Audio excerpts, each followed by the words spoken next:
Hey, here we are. It's Tuesday. It's 12:30, and I've got a little song for you. If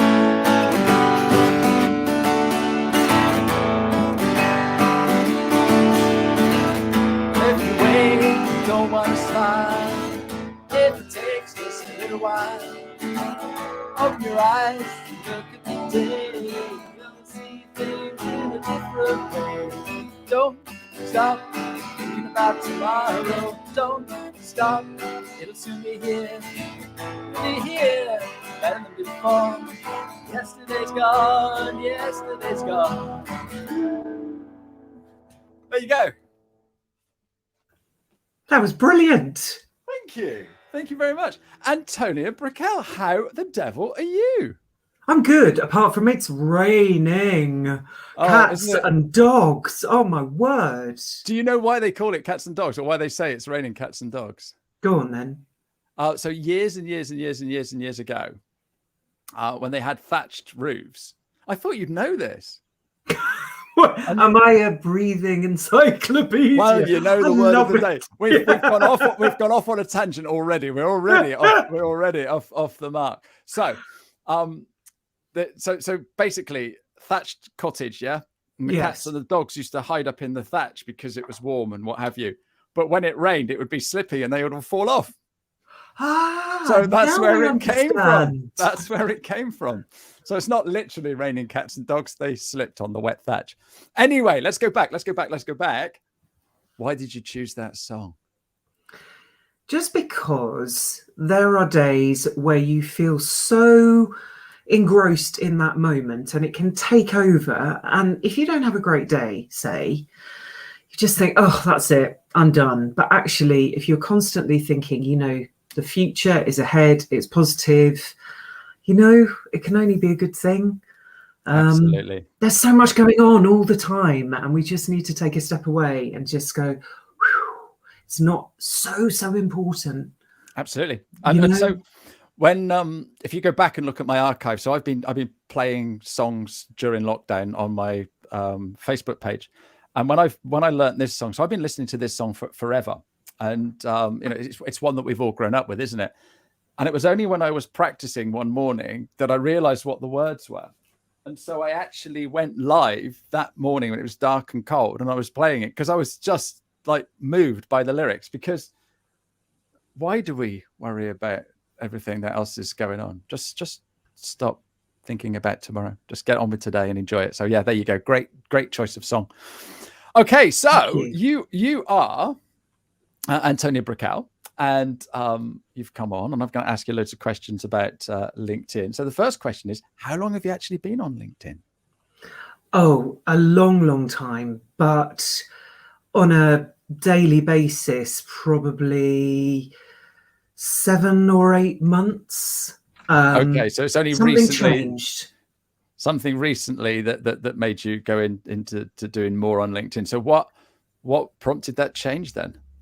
I think it was the perception.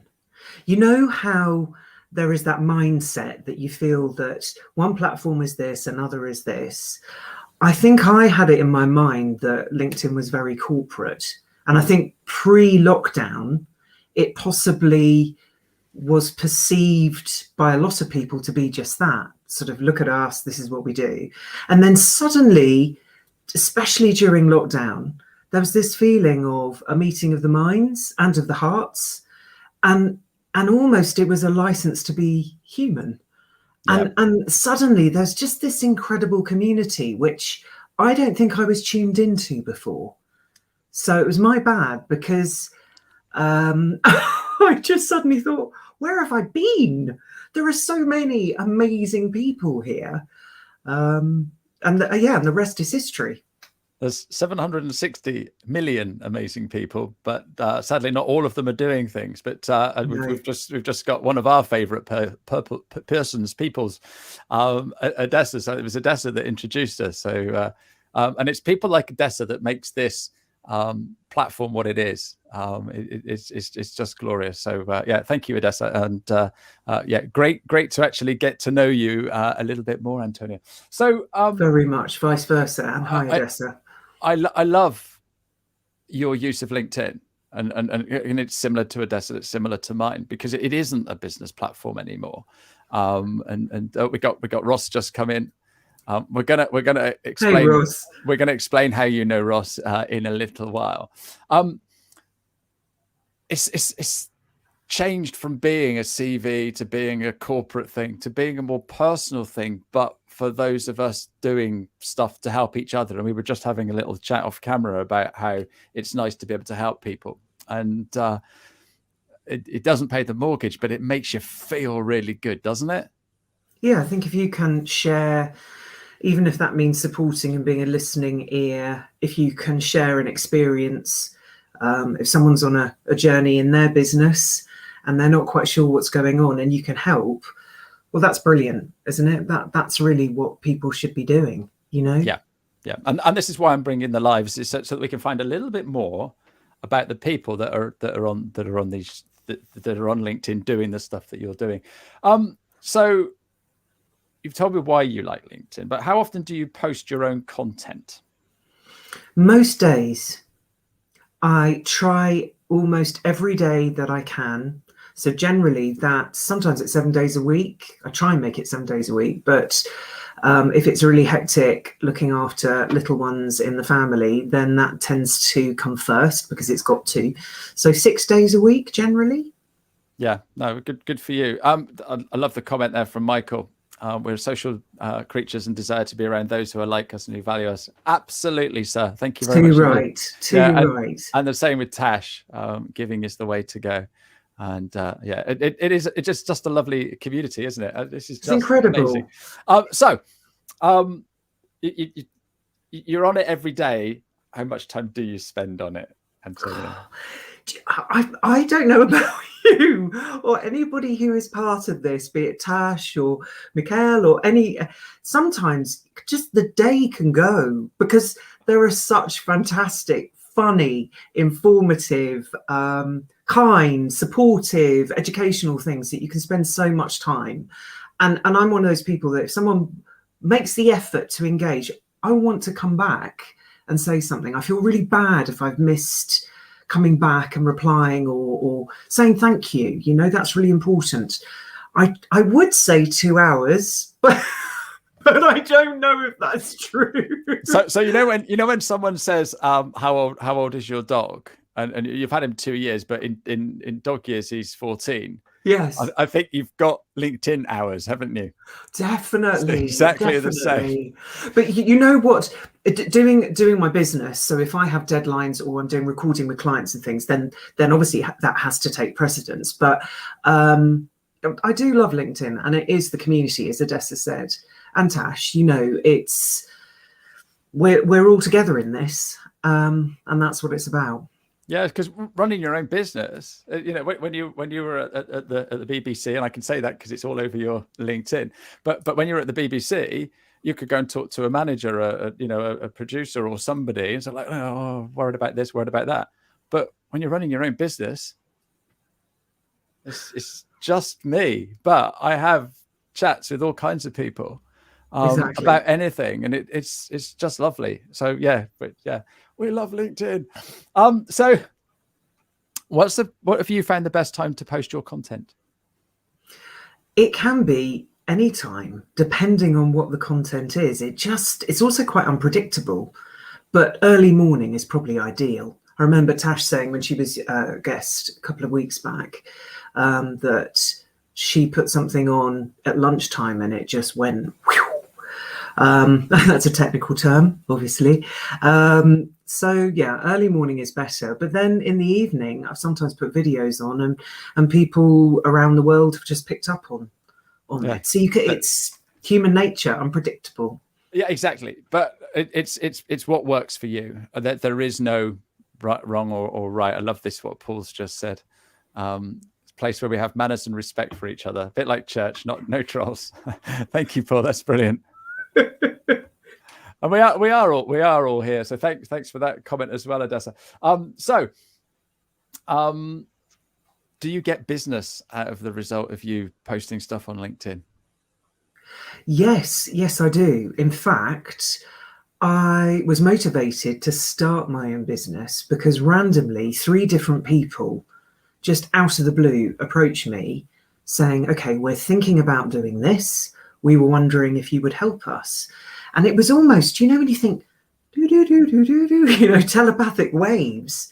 And I was already thinking about starting my own business. And yeah, so 3 clients in, I just said, I'm going to do this.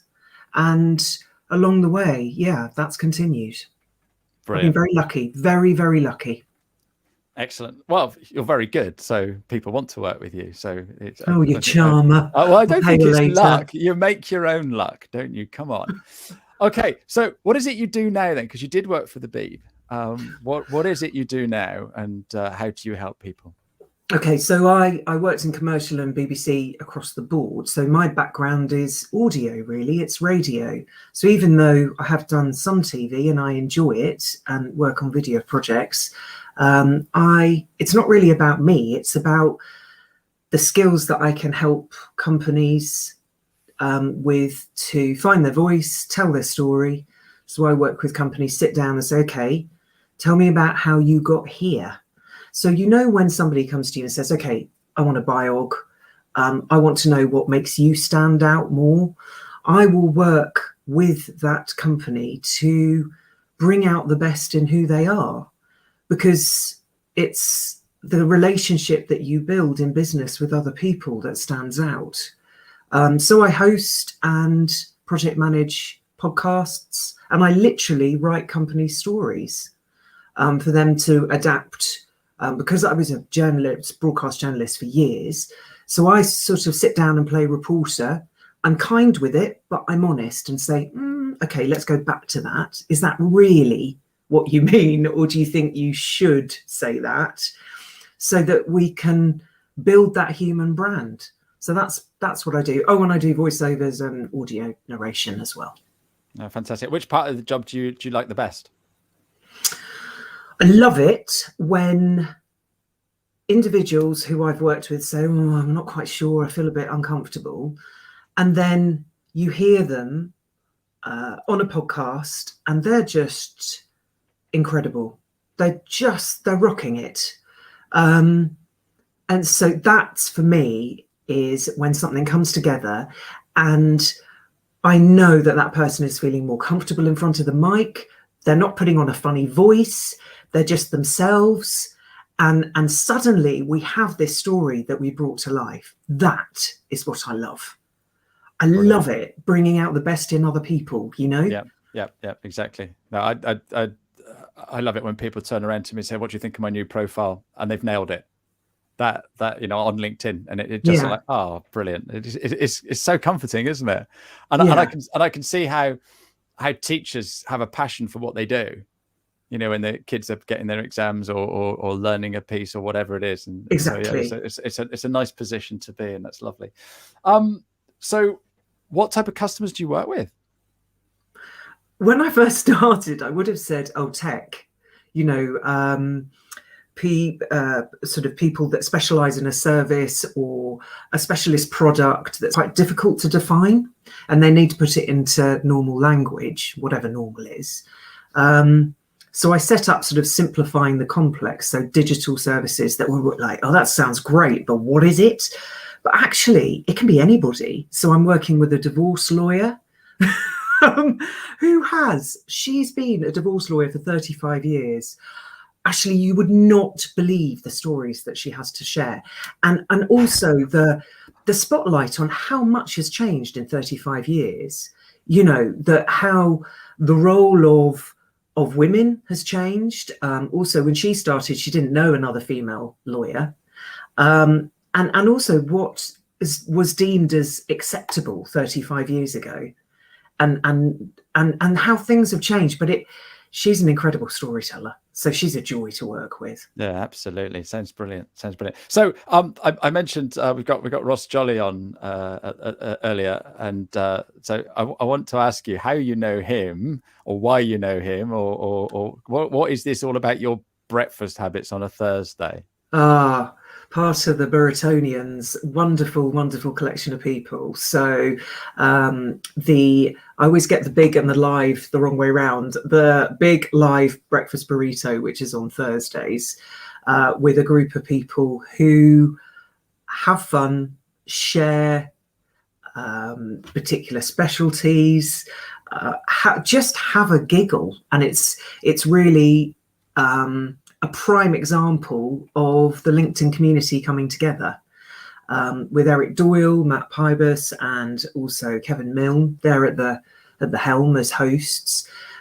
You name it. We have wine tasting. We had whiskey tasting this week. And this is exactly what I was going to say. Ross came on last week because Vanessa was on holiday. And again, Ross was just so passionate about all things whiskey shaped, so knowledgeable, and just brought it to life. So I do Word of the Week, where, do you remember Call My Bluff? You're probably too young. Oh, you're very sweet, but yes, I do. So word. Can I just interrupt you 1 second? Yes, so Odessa or Ross, if you could put the link for the show or whatever in the chat there, so that people watching this back or listening now can go and find it, because it's great fun on a Thursday morning. So carry on. Sorry, you were saying about your word of the week. Oh well, which was hedgehogs. It's fun. It is just fun. So I find a random word that hopefully you've never heard of. I'm trying desperately to avoid the computer screen because I feel like my glasses are going into robot mode. Sorry about that. So I find a word and I give you 3 definitions, and then people have to work out what they reckon it means. And it is a great way of just being together on a Thursday morning. You know, you work Friday, you're feeling absolutely shattered, you need that boost. And it's exactly the same as this, you know, it's sharing, and it's just bringing a community together. No, absolutely fantastic, and we all look forward to that. So I would, if anyone has any questions, please fire away, because we've gone over our 15 minutes already. I knew we were. Yeah, I know, and this is the trouble being the 15-minute guy, Antonia. What are we going to do? We've got to squeeze everything in. Right, so I might have to change my brand. 15-minute and a bit. Yeah, or look, that guy always overruns, but you can't help it, can you? When you get into a good conversation. No, absolutely. So one of the questions I like to ask people is, what tip would you give your 16-year-old self, Antonia? Not to put yourself under too much pressure, because you'll get to wherever you're going to get, if that makes sense. I think when I was 16, I was driven, and 18 driven, and 20s driven. And actually, you never know what life is going to deal for you. If it were a game of cards, you just don't know. So I would just say, make the most of that moment, whatever it is. A bit like the Fleetwood Mac song.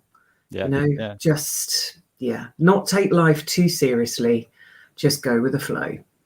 No, fantastic. Tash has got a great question. I love this. What 3 good habits could we be doing if we're going to do a podcast or something audio? Love that question. That's a really good question. The purpose. So as with any story, it's got to be a beginning, a middle, and an end. And I know that sounds really obvious, but whatever you're sharing, there has to be a reason, and there has to be a really good point for doing it in the first place. So I often say it has to pass the so what factor.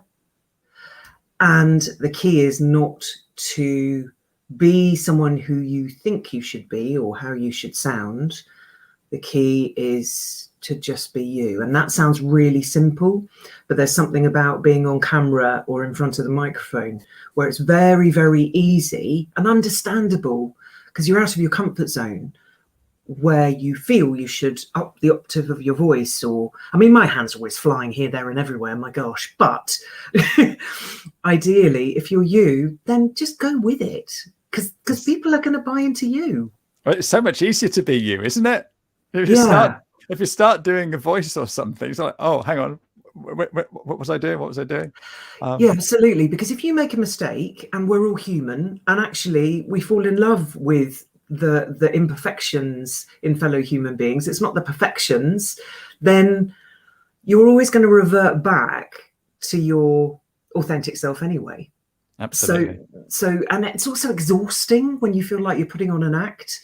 Just be you. Absolutely. Got a great question here from Odessa. I'm not running your diary here, ladies. Thanks, Odessa. I think you guys know each other, so you can sort that out without using my show. Thanks, Ashley. Thanks for bringing your songs. Beautiful. Brilliant. That doesn't look as if we've got any other questions, but thank you very much, everybody. How can people get hold of you? Just direct message me on LinkedIn. All my contact details every single day, apparently. So that's good. Yes, well, most days anyway. But all my contact details are in there, so it's fantastic. Much easier. And if you want to pick up the phone, pick up the phone. But direct message is much easier, isn't it? When we're rushing around. But yeah, do you know when someone phones you, though, it's sort of like, oh, this is nice. And I think I tend to message someone first. You're right for a quick chin wag. Yes.